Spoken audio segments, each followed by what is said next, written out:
नमस्कार, बहुत स्वागत है आपका। हिंदू शास्त्रों के अनुसार नाभि के बहुत सारे रहस्य हैं, अगर हम बात माने तो। और नाभि में कुछ ऐसी चीज़ें हैं जिसको लगाकर आप अपना भाग्योदय कर सकते हैं, भाग्य का साथ पा सकते हैं। पैदा होने के बाद जब माँ की नाल से जुड़ी बच्चे की गर्भनाल को बांधकर अलग किया जाता है, तो बच्चे के पेट पर एक निशान बन जाती है, जिसे नाभि कहते हैं। नाभि का आकार सभी की अलग अलग होती है, सभी की ना आकार और संरचना अलग होती है। महिलाओं की तुलना में पुरुषों की नाभि के आसपास अधिक रोए होते हैं। और जो नाभि है वो हमारे हिंदू धर्म में इनके रहस्य के बारे में बहुत सारी चीज़ें बताई गई है। चलिए शुरुआत करते हैं। हिंदू शास्त्रों के अनुसार नाभि हमारी जीवन की ऊर्जा का केंद्र है। माना जाता है कि मृत्यु के बाद भी प्राण नाभि में 6 मिनट तक रहता है और शरीर में दिमाग से भी महत्वपूर्ण स्थान है नाभि का। नाभि शरीर का प्रथम दिमाग होता है जो प्राणवायु से संचालित होता है। तो हमारा जो सूक्ष्म शरीर है नाभि ऊर्जा के केंद्र से जुड़ा है। और अगर कोई संत या सिद्ध पुरुष शरीर से बाहर निकलकर सूक्ष्म शरीर से कहीं भी विचरण करता रहता है, तो उसके सूक्ष्म शरीर की नाभि से स्थूल शरीर की नाभि के बीच एक रश्मि जुड़ी रहती है। अगर यह टूट जाए तो व्यक्ति का अपने स्थूल शरीर से संबंध भी टूट जाता है। हिंदू धर्म में यह भी उल्लेख मिलता है कि भगवान ब्रह्मा का जन्म विष्णु जी की नाभि से हुआ था। इस संसार में प्रत्येक मनुष्य का जन्म नाभि से ही होता है। नाभि को पाताल लोक भी कहा जाता है और विष्णु पाताल लोक में ही रहते हैं। तो इस धरती और संपूर्ण ब्रह्मांड का भी केंद्र नाभि है। तो नाभि केंद्र से ही संपूर्ण जीवन संचालित होता है। ये तो आम हमने आपको बातें बताई। तो चलिए अब थोड़ा और आगे बढ़ते हैं। अगर हम योग शास्त्रों की माने तो नाभि को मणिपुर चक्र कहते हैं। शरीर में 7 चक्र होते हैं, तो नाभि को कहते हैं मणिपुर चक्र। नाभि के मूल में स्थित रक्त वर्ण का यह चक्र शरीर के अंतर्गत मणिपुर नामक तीसरा चक्र है, जो 10 दल कमल पंखुड़ियों से युक्त है। जिस व्यक्ति की चेतना या ऊर्जा यहाँ एकत्रित है, उसे काम करने की धुन सी रहती है। ऐसे लोगों को कर्मयोगी कहते हैं। इसलिए लोग जब ध्यान करते हैं तो उनका जो ये ऊर्जा लेवल है वो बढ़ जाता है। इसके एक्टिव होने से ईर्ष्या, चुगली, लज्जा, भय, घृणा, मोह सब कुछ दूर हो जाता है। और यह चक्र मूल रूप से आत्मशक्ति देता है, आपके अंदर कॉन्फिडेंस बढ़ता है। अगर हम आयुर्वेद की माने तो रोगों को पहचानने के लिए कई तरीके हैं और एक है नाभि स्पंदन। इससे बीमारियों का पता लगाया जाता है कि शरीर का कौन सा अंग में गड़बड़ है।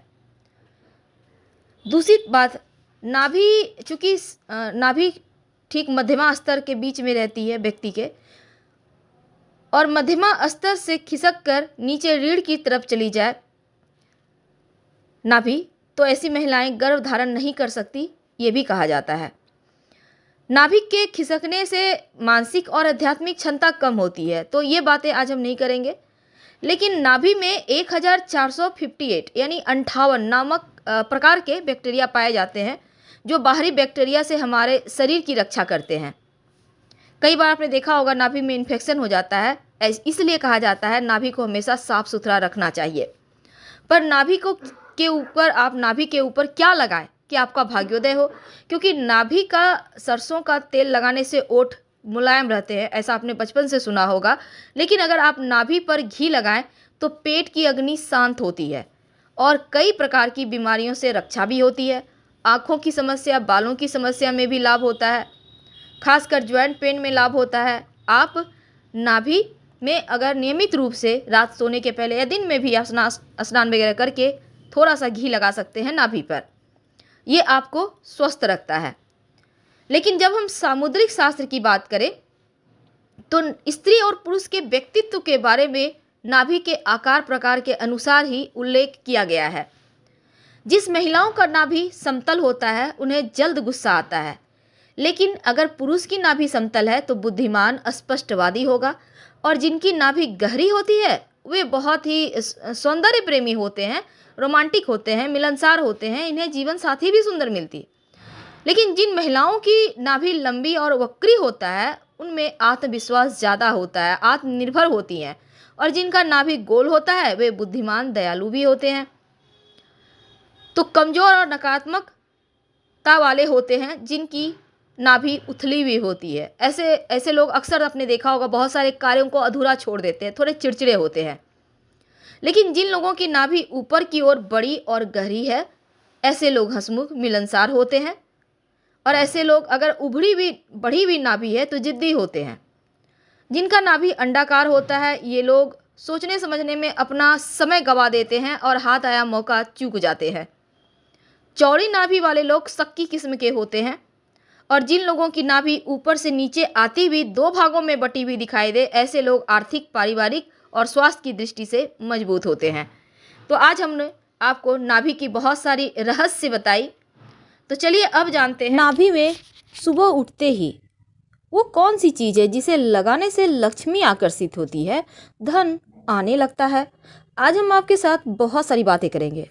देखिए, नाभि में वैसे तो आप तेल लगाते होंगे, आपने सुना होगा। अगर नारियल तेल नाभि में नियमित रूप से लगाते हैं आप, तो आपका शरीर जो आंतरिक अंग हैं उसको पोषण मिलता है और साथ ही पुरुषों के शुक्राणु को भी स्वस्थ रखता है।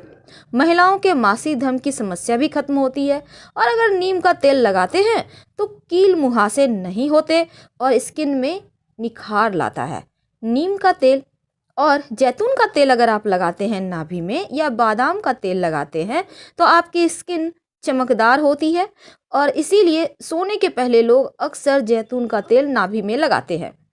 नींबू का भी तेल होता है और ये तेल अगर नाभि में लगाया जाए तो चेहरे के दाग धब्बे समाप्त होते हैं। बादाम का तेल अगर आप लगाएं तो स्किन में निखार आता है और चेहरा चमकता है। लेकिन अगर सरसों का तेल लगा लें तो घुटनों का दर्द यानी जॉइंट पेन से राहत मिलती है। नाभि में लगाने से किसी भी तरह की दर्द में आपको बहुत ज़्यादा यानी यहाँ पे राहत मिलती है।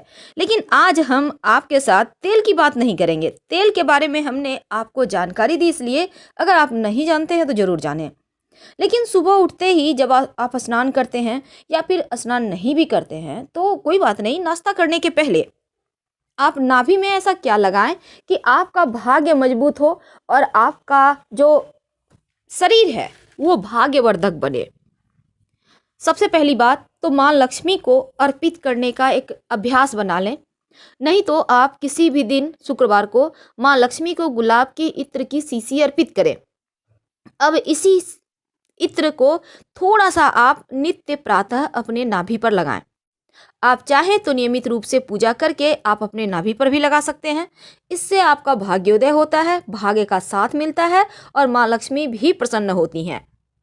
बहुत सिंपल है, लेकिन ये उपाय बहुत कारगर है। जरूर कीजिएगा और अगर जानकारी अच्छी लगे तब लाइक कर सब्सक्राइब कीजिएगा। लेकिन एक और बात याद रखिए, ये जो इत्र है गुलाब का अगर हो तो माँ लक्ष्मी प्रसन्न होती हैं, और अगर चंदन या मोगरे का हो तो आपका स्वास्थ्य अच्छा होता है, मन भी सुकूनदायक यानी एकदम शांत हो जाता है। तो आप अपनी इच्छानुसार चीज़ों को यूज करें और तेल जब भी लगाइए रात में सोने के पहले ही लगाइएगा। लेकिन जब आप खुद को फिट रखना चाहते हैं तो आप नाभि पर दूध लगा सकते हैं। एक बूंद दूध में हींग मिलाइए और नाभि पर लगाइए। ये शरीर को हाइड्रेट रखता है और ऐसा करने से शरीर और स्किन दोनों ही आपके बेहतर रहती है। लेकिन अगर महिला हैं आप, पीरियड के समय ज़्यादा दर्द हो, मरोड़ हो, ऐंठन हो, तो नाभि पर थोड़ा सा एक बूंद दूध जरूर लगाएं। ऐसा करने से राहत मिलती है। तो फिलहाल आपसे विदा लेते हैं। जानकारी अच्छी लगे तब लाइक कर सब्सक्राइब करें, अपनों से शेयर करें। हर हर महादेव। धन्यवाद।